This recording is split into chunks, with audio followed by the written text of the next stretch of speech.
안녕하십니까. 암호화폐 정보를 전달해 드리는 닥터 비트맨입니다. 네, 목요일도 슬슬 마무리되고 있습니다. 어떻게 오늘 하루 잘 보내셨나요? 이제는 상승을 해주었으면 좋겠지만 다가오는 6월 1일 미국 디폴트와 FOMC 등 다양한 매크로 상황으로 인하여 쉽지 않은 모습을 보이고 있습니다. 이제는 참 상승을 해주었으면 좋겠는데 일단은 코인마켓캡에서 메이저 탑10 코인들 가격 한번 살펴보도록 하겠습니다. 네, 일단 시가총액 1위 비트코인의 경우는 전날 대비 2.25% 하락한 26,150달러대를 나타내고 있습니다. 이외에 이더리움은 2.47% 하락한 1,775달러대를 나타내고 있으며 6위의 XRP는 1.17% 하락한 0.45달러대를 나타내고 있는데요. 비트코인의 더미넌스, 이더리움의 더미넌스 각각 살펴보게 되면 46.1%, 19.5%를 나타내고 있습니다. 그렇다면 과연 선물 투자자분들은 현재 포지션 어떻게 나누고 있는지 롱숏 비율 한번 확인해 보도록 하겠습니다. 네, 일단 비트코인을 보겠습니다. 비트코인은 숏 포지션이 70%로 우위를 점하고 있습니다. 이더리움의 경우도 숏 포지션이 66%, XRP의 경우도 숏 포지션이 56%로 우위를 점하고 있는데요. 네, 그럼 미 증시 어떻게 마무리되는지 한번 더 확인을 해 볼까요? 미 증시의 경우는 다우존스, S&P 500, 나스닥 모두 하락 마감을 하였습니다. 달러 인덱스의 경우는 0.14% 상승한 모습, 환율의 경우는 0.28% 상승한 1,324원대를 나타내고 있네요. 네, 이제 얼마 전 미국 최대 은행 JP모건 체이스가 투자자들에게 최근 경제 상황을 감안하여 이 주식 보유를 줄이는 대신 금을 사고 현금은 보유할 것을 권고했다. 이 블룸버그 통신이 보도를 하였습니다. 이에 따르면 이 마르코 콜라노비치가 이끄는 이 JP모건의 투자 전략팀은 자신들의 포트폴리오에서 주식과 회사채의 비중을 줄이는 대신 현금을 2% 늘렸다. 또 상품 포트폴리오 내에서는 안전자산 수요와 부채 한도 관련 리스크 해지 등을 감안해 에너지 관련 자산을 팔고 급매수로 전환했다라고 언급을 하였습니다. 이 같은 포트폴리오의 변화는 JP모건의 방어적인 투자 전략의 일환으로 이 횡보 상태인 부채 한도 협상과 경기 침체 위험 증가, 매파적인 미 연방준비제도의 입장 등을 감안한 것이라고 하는데요. 이 콜라노비치는 고객들에게 보낸 메모에서 부채 한도 문제가 신속하게 해결될 것이라는 희망이 시장 심리에 긍정적으로 작용을 했다며, 하지만 지난주 반등에도 위험 자산인 올해 박스권을 벗어나지 못하고 있다라고 지적을 하게 되죠. 추가적으로 이제 심지어 원자재와 신용 부문은 이 박스권 하단에서 거래가 되고 있다라면서 주가는 사상 최고치에 근접을 했지만 자사 포트폴리오 모델은 지난달 손실을 기록했고 이는 지난 4개월 새 세 번째 손실이다라고 언급을 했습니다. 이 콜라노비치의 경우는 지난해 하락장에서 월간의 대표적인 낙관론자였으나 올해 경제 전망이 악화되면서 지난해 12월 중순과 1월, 3월 그리고 이번 달에도 주식시장을 비중을 이제 낮춘 것으로 알려졌습니다. 이제 주식시장이 채권시장과 단절된 것처럼 보이는 데다가 이 경제 지표가 둔화하고 있으며 부채 한도 관련 리스크도 커지고 있는데 영향을 받은 것이죠. 이 콜라노비치는 금리, 이 채권시장은 연준이 올해 금리를 인하할 것으로 예상하고 주식시장은 이 같은 금리 인하 가능성을 긍정적인 신호로 해석하고 있는데 이 연준은 여전히 매파적인 언급을 하고 있다라면서 이 같은 간극은 주식시장의 희생으로만 좁혀질 수 있다라고 덧붙였습니다. 이와 함께 골드만삭스는 미 달러화가 시장이 현재 예상하는 것보다 강세를 보일 여지를 가지고 있다라고 분석을 했는데요. 이 골드만삭스의 애널리스트들의 경우는 이날 메모에서 이 단기적으로 시장이 생각하는 것보다 달러화가 강세를 보일 여지가 많다. 궁극적으로도 올해 달러화의 가치 하락은 일반적으로 생각하는 것보다 제한적일 것이다 라고 내다보게 됩니다. 네, 현재 시간이 지날수록 2023년 하반기에 경제 상황이 우려될 정도로 안 좋아지는 것이 아닐까 싶습니다. 그렇지만 언제나 그랬듯이 다시금 우리는 정답을 찾아 나아갈 것이라 보는데요. 이와 더불어 현재 유엔의 사무총장이죠. 안토니오 구테우스 이 사무총장에게서 흥미로운 언급이 나왔습니다. 이 바로 현재 세계 금융 시스템이 낡고 기능이 미비하다, 불공정하다라는 뜻을 직설적으로 언급을 한 것인데, 안토니오 구테우스 사무총장은 일본 히로시마에서 열린 G7 정상회의에 참석한 뒤에 이 기자회견에서 이같이 말하면서 세계 금융 시스템의 개혁을 촉구했다고 합니다. 이제 안토니오 구테우스의 경우는 1995년부터 2002년까지 포르투갈의 총리를 역임하였는데요. 네, 그는 세계의 절반 이상 국가들이 금융 위기를 겪고 있다라고 주장을 하면서 이는 세계 경제 및 금융 프레임워크가 부유한 국가들에게 유리한 체계적이고 부당한 편향성을 가지고 있기 때문에 개발도상국에게 커다란 좌절을 초래하고 있다라고 설명을 하였죠. 이 부자 국가들은 수조 달러의 돈을 인쇄해 어려움을 벗어나는데 이 개발도상국들은 그렇게 할 수 없다라는 취지였는데요. 이 안토니오 구테우스 사무총장은 유엔 안전보장이사회와 브레튼 우즈 체제는 1945년의 권력관계를 반영한다. 경제가 성장해 글로벌 금융 시스템은 시대에 뒤떨어지고 제대로 기능 못하며 불공정해졌다라고 설명을 하였습니다. 이 대한민국 사람은 유엔 사무총장 하면 이제 반기문 사무총장밖에 생각이 안 나죠. 네, 무튼 이야기의 뉘앙스를 보았을 때 직접적으로 언급되지는 않았지만 이 비트코인을 비롯한 크립토 마켓이 자연스럽게 생각이 나는 언급이었다라는 것은 비단 저만의 생각은 아니리라 싶습니다. 이 시간이 갈수록 크립토 마켓의 영향력 점차 넓어지는 것을 부정할 수 없는 현실이다라고 보이는데요. 이와 더불어 이제 비트코인 관련 긍정적인 언급들은 지속적으로 나오고 있습니다. 이 온체인 데이터를 보았을 때 잠재적인 강세 시그널이 포착이 되었다라고 하는데 자세한 내용 함께 보겠습니다. 네, 헤드라인을 보게 되면 비트코인 장기 보유자 역대 최고치다, 잠재적 강세 신호이다 헤드라인이 멋지게 장식이 되어 있습니다. 네, 호들러라고 불리우는 비트코인 장기 보유자가 역대 최고치를 경신했다고 합니다. 암호화폐 데이터 분석 업체 글래스노드가 밝혔는데 비트코인을 155일 이상 보유한 장기 보유량이 역대 최대치인 1446만 BTC를 기록했다라고 밝힌 것입니다. 이에 대해서 글래스노드는 투자자들이 FTX 사태 직후에 이제 작년 11월에 벌어진 사태이죠. FTX 사태 직후에 매수한 비트코인을 장기 보유하고 있다. 지난해 11월 암호화폐 거래소 FTX가 파산한 직후 비트코인 가격은 15,782달러까지 급락을 하였었습니다. 이에 대해서 이제 펀드 스트레스의 션 페럴 디지털 자산 리서치 책임자의 경우는 이런 현상에 대해 낙관적인 추세다라고 평가를 하며 비트코인 가격 상승과 함께 호들러가 매도하지 않는 상황이 오면 소규모 공급 스퀴즈가 발생할 수 있다라고 이야기를 하는데 말 그대로 그냥 가격이 급등하는 현상이다라고 보시면 됩니다. 1년 이상 거래하지 않는 비트코인 비율 68%로 역대 최고치, 전체 공급량 대비 휴면 공급량 지표를 보면 2년 이상 거래되지 않은 비트코인이 55%, 3년 이상은 40%, 5년 이상은 28.9%에 달한다고 합니다. 이 휴면 상태의 비트코인 증가는 일반적으로 강세 신호로 간주한다라고 하는데 이제 말 그대로 비트코인의 가격이 오르든 내리든 계속해서 홀딩하고 있다라는 뜻이기 때문에 긍정적이다라고 보는 거죠.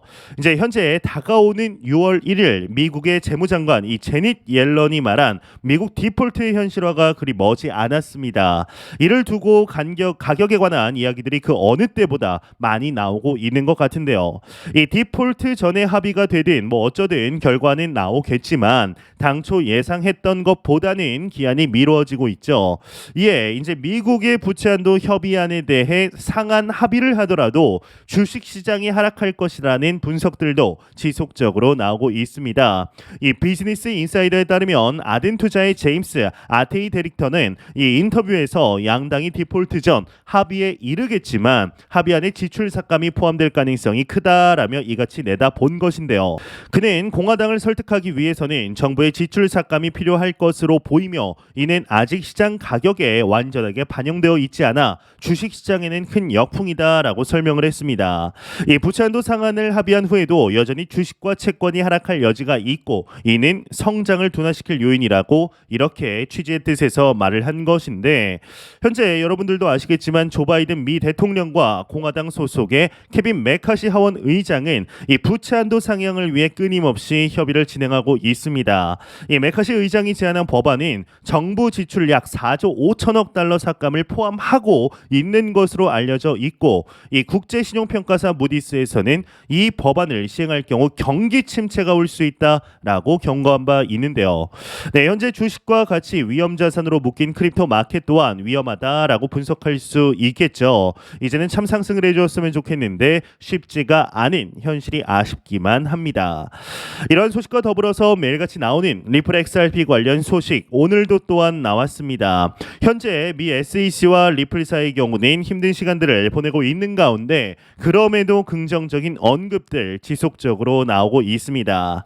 이제 저희 경우는 아시는 분들은 아시겠지만 이 리플 XRP를 2017년부터 들고 있던 홀더입니다. 이 XRP가 오르기만 하면 큰 돈을 벌 수 있으리라라는 꿈이 있지만 아무리 XRP가 뛰어난 프로젝트라고 하더라도 결국 비트코인의 사이클, 이 반감기 사이클을 무시할 수가 없습니다. 지금 보시는 이 화면은 비트코인 반감기를 카운트하는 사이트로 위아래 반감기 계산의 차이가 나는 이유가 위쪽 카운트는 최근 생성된 블록의 생성 시간을 기준으로 한 것이고 아래 카운트는 평균 블록 생성 시간을 계산해서 나온 반감기입니다. 이제 어찌 되었든 이제 1년하고도 12월 남은 상태인데요. 이 비트코인 반감기를 기준으로 스톡 투 플로우 모델을 만들어 2021년 당시 작두를 탔다고 불리우는 애널리스트 이 플랜 B의 경우는 비트코인 가격이 반감기 이후 감소했다가 주기적으로 오르는 패턴을 설명하면서 이 반감기 6개월 전 매수를 하고 반감기 18개월 후 매도를 하는 것이 수익에 있어서 바이앤홀드 전략을 능가한다라는 사실을 주장했습니다. 사실 이 주장이라기보다 데이터적 팩트에 해당을 하는데 이제 그런 점에서 봤을 때 비트코인 투자를 좀 더 데이터에 기반해서 전략적으로 할 사람들은 비트코인 반감기 6개월 전 크게 매수를 하고 반감기로부터 18개월 후 매도를 하는 전략을 취할 수도 있겠습니다. 그러니까 쉽게 말해서 비트코인 반감기를 2024년 4월 말로 가정하면 이 반감기 6개월 전인 2023년 11월 말에 비트코인을 매수한 뒤에 2024년 4월 말 반감기가 실행되면 18개월 뒤인 2025년 10월 말경에 매도를 함으로써 최대 수익을 낼 수 있다라는 결론에 도달을 하게 되는데요. 그렇다면 2020년 반감기 이후를 기준으로 XRP의 상승을 가늠해 보도록 하겠습니다. 네, 2020년 5월 11일 비트코인 반감기가 실행이 됩니다. 그리고 2021년 4월 둘째 주에 신고점을 경신하게 되죠. 그렇다면 2021년 당시 XRP의 고점은 언제였을까요? 놀랍게도 XRP의 2021년 고점은 비트코인의 신고점과 당시와 동일한 4월 둘째 주인 것을 확인할 수가 있습니다. 물론 XRP는 2018년 1월에 고점에 도달하지는 못했습니다. 이 소송 이슈에 발목이 잡혀 있었기 때문에 XRP는 연간 최고점인 2,495원을 기록 후 하락하게 됩니다. 이런 기준을 볼 때 XRP의 고점을 비트코인의 고점과 동일하게 가정하고 매수 시점을 계산해 보자면 2024년 4월 말인 비트코인 반감기 기준 6개월 전인 2023년 11월 말이 XRP의 매수 적기가 됩니다. 그리고 매도 타이밍은 반감기의 18개월 뒤인 2025년 10월 말이 될 수가 있습니다. 이 부족한 자금으로 화력을 집중해야 한다면 참고할 만한 데이터다라고 할 수 있겠는데요. 이제 2023년 올해 안에 이제 리플이 기대대로 SEC에 승소하거나 지금 거래되는 XRP에 대해 증권성이 없다라는 판결을 받게 된다면 XRP의 가격은 2021년 고점 수준인 2,495원 정도까지도 충분히 가능하다라고 생각합니다. 하지만 2018년 1월에 신고점을 뚫는 수준의 상승이 있기 위해서는 코인에 처음 투자하는 개인 자금이 코인 마켓으로 몰려 들어와야 가능하게 되죠. 이 동일한 풀 안에서는 코인베이스에서 XRP를 재상장한다고 해도 한계가 분명하게 있습니다. 이 미국 투자자들도 자국 거래소가 아닌 해외 거래소만 이용하면 지금도 얼마든지 XRP를 매수할 수 있습니다. 다만 제가 생각하는 2025년의 불장의 주인공은 XRP입니다. 2021년의 불장의 주인공이 사실상 이더리움이었던 것처럼 2025년 불장에는 XRP가 가격적으로도 분명히 존재감을 보여줄 것입니다. 그 기회를 잡기 위해서는 반드시 XRP의 분할 매수가 필요하죠. 안정성을 생각해서 비트코인 매수를 최대한 많이 하는 것도 중요하겠지만 이 알트코인으로 큰 부를 일구겠다면 당연히 비트코인 다음으로 선택할 수 있는 코인은 역시 XRP가 압도적인 대안이다라고 할 수 있겠는데요. 참 시간이 흐를수록 이 미 SEC와 리플사 간의 승소, 소송으로 인한 가격 압력이 더해지는 데 보입니다. 정말 연내 이 소송이 마무리되어서 그동안 피눈물을 흘린 XRP 투자자분들의 이 눈가를 닦아줄 수 있는 모습 보여주길 진심으로 바래 보도록 하겠습니다. 네, 안 보고 가면 섭섭하겠죠. 마지막 크립토 공포 탐욕 지수입니다. 이제 전날 대비 1포인트 상승한 51포인트를 보여주고 있지만 그럼에도 중립 단계를 유지하고 있습니다. 이 지수는 0이면 공포, 100이면 낙관을 나타내게 되죠. 네, 이제 얼마 전 짐 로저스가 달러 시대의 종말에 대해 언급을 했습니다. 특히나 미국의 동맹국들과 적들이 달러의 대체제를 찾기 시작하면서 달러의 시대가 끝나고 있다라는 것인데요. 사실 달러의 종말에 대해서는 동의하는 사람도 그렇지 않은 사람도 많이 있습니다. 하지만 짐 로저스가 이런 말을 했다라는 점에서는 주목할 만한데요. 그렇다면 달러의 뒤를 잇는 국제 단일 통화는 무엇이 될까요? 물론 우리 입장에서는 비트코인이다라고 말하면 좋겠지만 지금으로서 가장 가능성 높은 화폐는 중국의 위안화입니다. 하지만 중국의 위안화가 다음 대체 화폐가 되기 위해는 이 중국이 지나치게 폐쇄적이고 제한이 많습니다. 그런 점에서 글로벌 화폐로 위안화가 될 가능성은 현재로서는 가장 높지만 동시에 가능성이 낮죠. 이 전 세계는 현재 넥스트 달러를 찾고 있습니다. 하지만 달러를 대체할 만한 화폐가 현재로서는 보이지 않기 때문에 이 브릭스는 단일 통화를 만들겠다라고 말하고 있고 CBDC 개발을 통해 통화 영향력을 급격하게 바꾸겠다라는 야심 또한 있는 것이 사실입니다. 실제로 CBDC가 전 세계 무역에 이용될 경우 많은 부분이 편리해지죠. 이 돈을 주고 받는 일 또한 매우 빠르게 진행될 수 있을 것입니다. 수수료도 거의 없죠. 다만 단 하나 자금의 이동을 중앙에서 투명하게 볼 수 있게 된다라는 점이 문제입니다. 이 투명성을 모두가 좋아할 것 같지만 국가와 개인 모두 지나친 투명성에 대해서는 난색을 표하는 경향이 있습니다. 어디든 적당한 익명성을 원하게 마련이죠. 그런 점에서 여전히 비트코인은 수요가 늘어나고 있는 상황입니다. 이 비트코인이라는 시스템이 기본적으로 익명성을 근거로 하고 중간 중개인이 없는 P2P 네트워크이기 때문에 익명성을 원하는 이들에게 비트코인은 여전히 좋은 선택지입니다. 이렇게 이야기하면 비트코인보다 훨씬 빠르고 안전하며 수수료가 낮은 프로젝트들을 이야기하는 사람들이 있습니다. 하지만 어떤 나라든 제한 없이 모두가 이용할 수 있는 암호화폐는 사실상 비트코인이 유일합니다. 이 안정성을 요하는 국가 간 화폐의 움직임은 결국 비트코인 이외에는 담기 매우 어려운 상황이죠. 이더리움이 눈부신 발전과 성장으로 시장을 이끌어 왔음에도 여전히 최빈국조차 이용할 수 있는 유일한 암호화폐는 비트코인뿐입니다. 다만 BRC20 토큰으로 인한 네트워크 속도 문제나 수수료 문제 같은 것들은 여전히 해결이 필요합니다. 사실 라이트닝 네트워크라는 대안이 이미 나와 있는 상태이지만 이걸 대중적으로 많이 이용하지는 않는 상황이죠. 기본적으로 거래소들이 비트코인 송금에 라이트닝 네트워크를 이용할 수 있게 해주기만 해도 시장은 급격하게 변할 수가 있습니다. 이 바이낸스가 우선적으로 이 일에 앞장서게 됐으니 이제 기대감을 가지고 지켜봐도 좋을 것으로 보이는데요. 특히나 거래소에 비트코인을 수수료가 거의 없는 이 라이트닝 네트워크를 이용해 순식간에 이동이 가능하다면 이제 더 이상 거래소의 코인을 현금화하는 과정을 거치지 않아도 됩니다. 투자자들이 누구나 비트코인으로 결제를 할 수 있는 세상이 오기 때문이죠. 한편에 이제 JP 모건 CEO 제이미 다이먼이 이 추가 금리 인상에 대비하라라는 메시지를 냈습니다. 방금 전에도 JP 모건의 애널리스트가 이제 이야기를 했었죠. 근데 이 제이미 다이먼의 경우는 하는 말마다 족족 들려왔기 때문에 딱히 신뢰가 가지는 않지만 그래도 JP 모건이라는 영향력 때문에 무시하기도 어려운 상황입니다. 이 제이미 다이먼은 금리 인상으로 시장이 투자에 보수적인 입장을 유지할 경우 암호화폐 등 주식과 이 위험 자산의 피해가 막심할 것이다 라고 경고를 덧붙였는데요.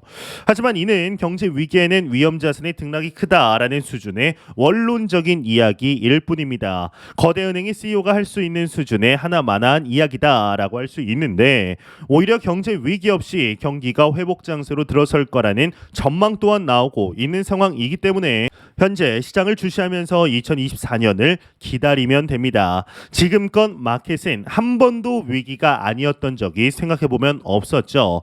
현재 우리는 정말 전례 없던 기회 속에 있습니다. 그리고 다가오는 2025년 불장이 이제 자산의 계층을 움직일 수 있는 마지막 기회다라고 개인적으로는 생각을 하고 있습니다. 매 영상 말씀드리지만 절대로 단기적인 시각으로 이 시장을 바라보지 마시고 장기적인 시각으로 또한 오랜 시간 동안 함께할 수 있는 여유 자금을 통하여 투자를 진행하시길 진심으로 바라보도록 하겠습니다. 네, 제가 준비해온 소식 여기까지입니다. 영상이 도움이 되셨다면 구독과 좋아요 그리고 광고편만 처음부터 끝까지 시청 부탁드립니다. 이 채널은 오직 광고 수익으로 운영이 되게 됩니다. 항상 영상 시청해 주시는 시청자분들, 구독자분들 너무나 감사드립니다. 오늘 남은 시간 잘 마무리하시길 바라면서 저는 더욱 도움이 되는 영상으로 찾아뵙도록 하겠습니다. 지금까지 닥터 비트맨이었습니다. 감사합니다.